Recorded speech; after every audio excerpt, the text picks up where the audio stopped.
Yung tradisyon na hindi na nila tinatanong, nag-umpisa yan nung mga sinauna pa, nung ang mga miyembro ng Kongreso, Senado ay talagang kagalang-galang, magagaling, at matitino, Kamara de Representante ang may karapatan, kapangyarihan na aprubahan ang isang budget ng isang departamento. So hindi siya umaten. Sabi niya, bahala na kayo. Nasa sa inyo naman yan. Kung gusto niyong aprubahan o hindi. Ngayon, ang tanong nga, paano kung i-zero budget ang OVP? Pwede ba yan? Ang sagot ko dyan, dahil sila may kapangyarihan, may karapatan, pwede. Pero yung tradisyon, maganda yan na nagbibigay kortesiya. Pero titingnan mo kasi yung history. Yung tradisyon na hindi na nila tinatanong, nag-umpisa yan nung mga sinauna pa, nung ang mga miyembro ng Kongreso, Senado ay talagang kagalang-galang, magagaling, at matitino, matatapat. Yan eh. Pero ano ba ang sinasabi ng saligang batas? Sinasabi ng saligang batas na ang Kamara de Representante ang may karapatan, kapangyarihan na aprubahan ang isang budget ng isang departamento. At sila rin na may karapatan na usisain yan. Kasi nga, sa ilalim ng saligang batas, may tinatawag na public office is a public trust na ang ibig sabihin, kailangan accountable ka. At sapagkat ang hinihingi mong pera ay galing sa taong bayan, kailangan naman taong bayan kung ano ang pinaplano mong gawin doon sa pera na hawakan mo. Kaya yun ang sinasabi ng saligang batas. Kaya yung tradisyon na sinasabing hindi pa pwedeng usisain at bigyan na lamang ng kortesiya ay hindi pa pwedeng manaig sa requirement ng saligang batas. Yun ay kortesiya lang nga eh. Kaya courtesy. Pero yun nung mga panahon, okay yun. Kasi nga, matitino lahat ang wala kang makitang mga korap ng mga panahon, ng mga sinauna. Ngayon, iba na eh. Kaya, yung pumasok na yung tinatanong, teka, ngayon, ito naman ngayon. Having said that, pero hindi rin ibig sabihin na yung Kamara de Representante dahil may karapatan, kapangyarihan na usisain, pag inusisa mo ang budget naman ng isang departamento gaya ng OVP, ikaw naman magiging bastos doon sa head. At tatanungin mo yung mga hindi naman dapat tanungin at hihiyain mo pa ang isang head ng department. Mali rin yun. Kaya, sabi nga ni Inday Sara, mukha namang kayo lang ang nagdidesisyon. Nagpaliwanag na ho eh. Malinaw naman ang paliwanag niya sa presentasyon niya. Wala ka na nga itatanong sa kanya kasi detalyado masyado. Paliwanag na paliwanag kung anong gagawin. Pero nga dahil nga may politika, nalagyan ng politika, ayaw nila kay Inday Sara. Mga dati namang sipsip sa mga Duterte. Dahil nga, tinitingnan nila yung eleksyon sa 2025, eleksyon sa 2028, kailangan sirain nila ang mga Duterte.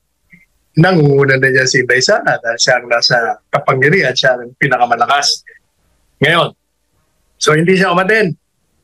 Sabi niya, bahala na kayo. Nasa sa inyo naman yan. Kung gusto niyong aprubahan o hindi.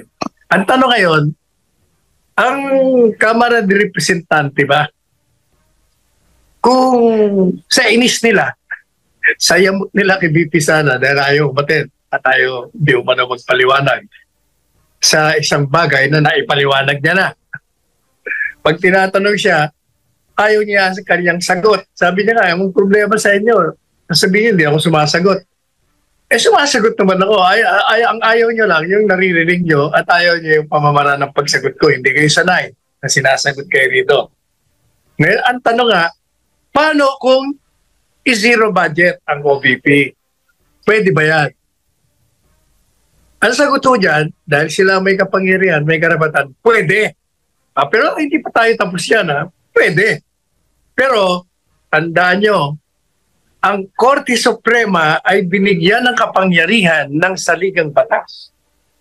Dati hindi. Ngayon, meron sila sa 1987 Constitution na anumang pang-aabuso ng isang sangay ng gobyerno, ng isang departamento, ng isang public official sa kanyang trabaho ay maaaring baliktarin ng Korte Suprema pag ito'y labag na sa saligang batas. Kaya kung ang gagawin po nila, tatanggalin na nila ng budget ang OVP, that is grave abuse of discretion. Kasi may discretion sila na mag-approve o disapprove. Pero kailangan reasonable. Dahil lang hindi pumunta at hindi sumagot, ay hindi yung grave, hindi yung abuso naman sa parte ni Inday Sara yun. Binibigay niya naman ang kanyang paliwanag.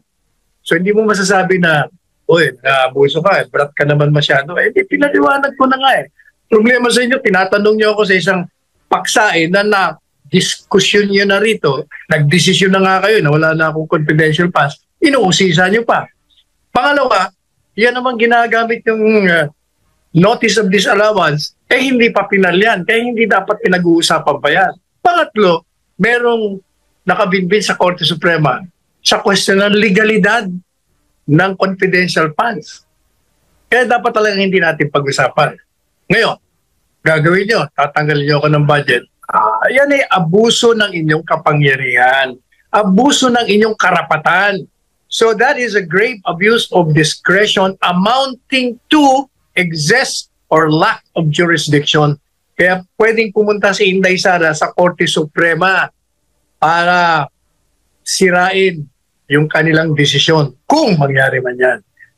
Yan ang aking posisyon dyan. Tradition is good, but it cannot prevail over a constitutional directive.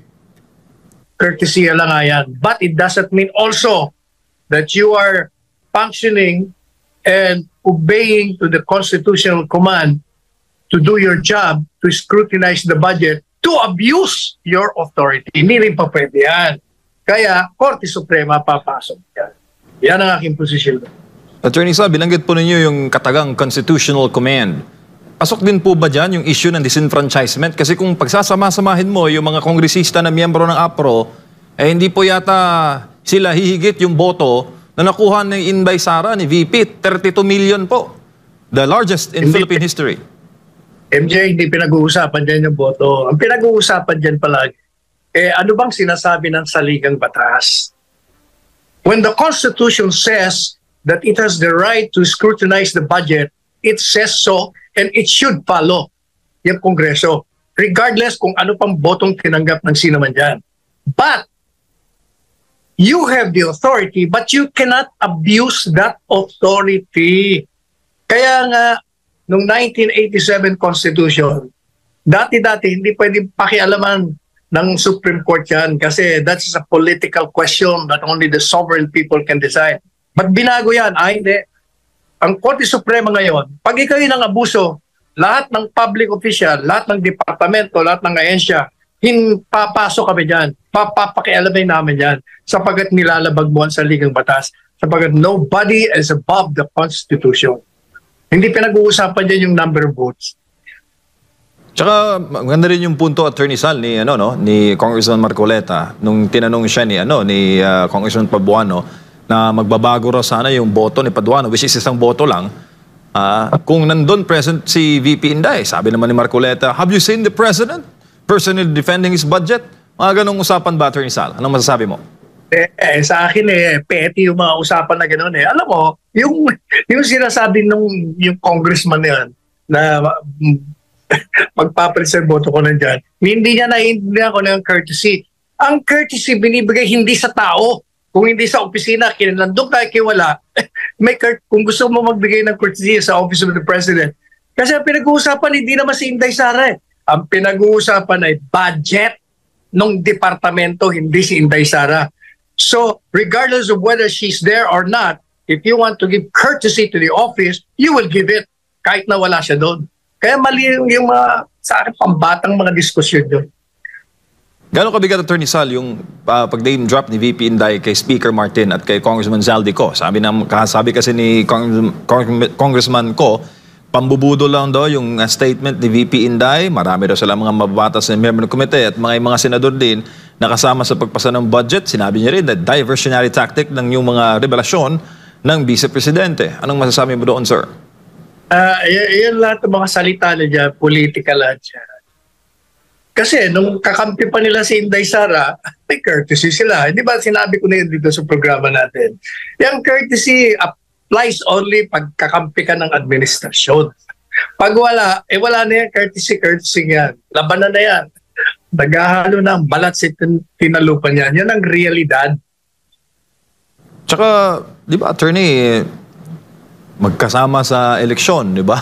Nagkasamang mga kampanya, unity team, tapos all the way long, ganito ang kinahinatnan. Mukhang nalilihis yata sa tunay na issues ang bayan, attorney, at napupunta lamang doon sa politika sa halip na tugunan yung mga pangunahing pangangailangan ng taong bayan by way of legislation. Number one, yung coalition na yan, politik. Talagang pag nagkaroon ng halalan, talaga ang mga puwersa, iba't ibang grupo, nag-a-alliance yan. Dahil may mga kalaban sila, gusto nila magkampihan para sila manalo. O kaya, hindi talaga nagtatagal yan. O tingnan mo yung kasaysayan, di ba? Hindi nagtatagal yan. Ang mga miyembro ng partido, naglilipatan, depende sa panahon. Pag nasa kapangyarihan, lipat dito. Pag wala na, lipat na naman doon. Wala yan. Kalokohan lang yung alliances na yan. Ngayon, hindi ba? Lahat ng mga partido ngayon, nagbumuo sila ng grupo-grupo nila. Ganon din yung mga nasa kaliwa. Pati yung LP. Kanya-kanya yan eh. Ngayon, tanong mo ngayon, nawawala ang pagtugon sa pangangailangan ng bayan. Dati na yan. Kasi nga, merong politika. Hindi kagaya ng mga panahon, wala halos politika noon. Matitindi, matitino, magagaling, mga intelektual. Walang mga interest personal. At hindi naghahanap ng mga kayamanan. Kaya, iba. Iba yung panahon ngayon at ibang ngayon. O anong remedyo? Alam nyo? Ang remedyo talaga dyan, para mabago ang kalakaran, yung mga bumoboto. Ang ibig ko sabihin, majority ng Pilipino, papag-aralin natin, i-educate natin. Kasi an educated electorate will never vote into office this kind of politicians who have only self-interest in mind, who have been plundering the country's wealth. Sila lang ang nakikinabang, hindi ang taong bayan. Pero hanggat ang mga elektorado ay salat sa edukasyon, naku, maniwala kayo, hindi mo mababago ang kalakaran natin sa politika. Kaya ngayon, hindi ba sinabi ko? Kailangan ibang klaseng gobyerno muna, revolutionary muna, wala muna ang kongreso. Kasi, yung edukasyon, pwede naman nung talagang gawin ng kahit na sinong administrasyon yan. Pero, ang problema, kahit gusto ng isang presidente, gaya ni Presidente Duterte, na i-educate niya yung buong Pilipino, hindi rin, kasi nga mayroong kongreso. Gusto nila mananatili ang kawalan ng edukasyon ng mas marami sa taong bayan upang madaling manoko, mabola, matakot. Yan ang reason kaya kontra sila dyan.